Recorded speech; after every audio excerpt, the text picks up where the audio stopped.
আজি পবিত্ৰ মাঘী পূৰ্ণিমা ৰাজ্যৰ ভিন্ন প্ৰান্তৰ লগতে কলিয়াবৰৰ ঐতিহ্যমণ্ডিত ভঁৰালী নামঘৰত উদযাপন কৰা হৈছে এই পবিত্ৰ মাঘী পূৰ্ণিমা। আৰু মই মোৰ সতীৰ্থক দেখাবলৈ অনুৰোধ কৰিম সামগ্ৰিক পৰিৱেশ। ৰাজ্যৰ ভিন্ন প্ৰান্তৰ পৰা এতিয়া ভক্তপ্ৰাণ ৰাইজৰ সমাগম ঘটিছে।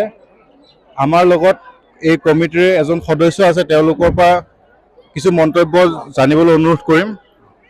হয়, ঐতিহ্যমণ্ডিত ভঁৰালী নামঘৰত আজি লক্ষাধিক ভক্তৰ প্ৰাণ ৰাইজৰ সমাগম হৈছে। আমি ভঁৰালী নামঘৰ পৰিচালনা সমিতি আৰু ভঁৰালী গাঁৱৰ ৰাইজে ভক্তপ্ৰাণ ৰাইজসকলৰ আতিথ্য কৰিবৰ কাৰণে আমি যথেষ্টভাৱে আয়োজন কৰিছোঁ আৰু সকলো ৰাইজৰ নিজৰ মনৰ আশাসমূহ লৈ আহিছে। ভগৱন্তৰ ওচৰত শ্ৰীচৰণক সেৱা জনাইছোঁ যাতে তেওঁলোকৰ মনৰ আশাসমূহ পূৰণ হওক।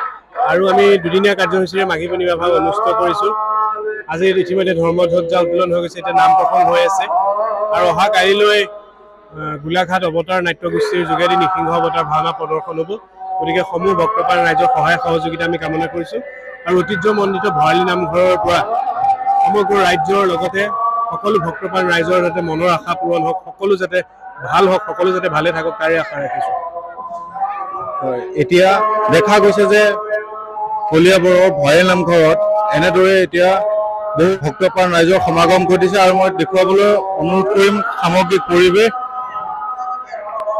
অসমৰ ধৰ্মীয় তথা সাংস্কৃতিক বুৰঞ্জীত সম্প্ৰান্ত আসন লাভ কৰা কলিয়াবৰৰ ঐতিহ্যমণ্ডিত ভঁৰালী নামঘৰত দেওবাৰৰ পৰা দুদিনীয়া কাৰ্যসূচীৰে উদযাপন কৰা হৈছে এই পবিত্ৰ মাঘী পূৰ্ণিমা উৎসৱ। অসমৰ বিভিন্ন স্থানৰ পৰা এতিয়া ভক্তপ্ৰাণ ৰাইজৰ সমাগম ঘটিছে এই ভঁৰালী নামঘৰত।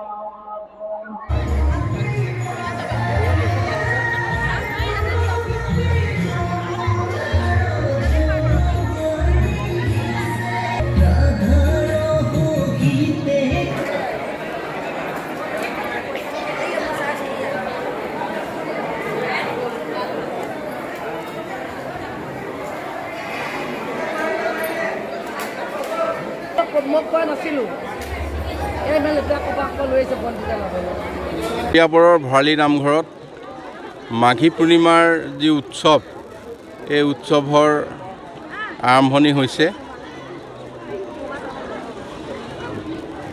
ভঁৰালী নামঘৰ কলিয়াবৰৰ ঐতিহ্যমণ্ডিত এক নামঘৰ আৰু লগতে ভঁৰালী নামঘৰত আজি আপোনালোকে দেখিছে মাঘী পূৰ্ণিমাৰ দিনা লক্ষাধিক ভক্ত বৈষ্ণৱে আহি ইয়াত মূৰ দোৱায়। আমি আশা কৰিছোঁ এই সকলোৰে যাতে যি মনোবাঞ্ছা লৈ ইয়ালৈ ভঁৰালী নামঘৰলৈ আহিছে তেখেতসকলৰ মনোবাঞ্ছা পূৰণ হওক আৰু আমিও ভগৱন্তৰ ওচৰত প্ৰাৰ্থনা জনাইছোঁ আমাৰ গোটেই অঞ্চলটিৰ ভঁৰালী নামঘৰৰ আশীৰ্বাদেৰে যাতে আমি আগুৱাই যাব পাৰোঁ।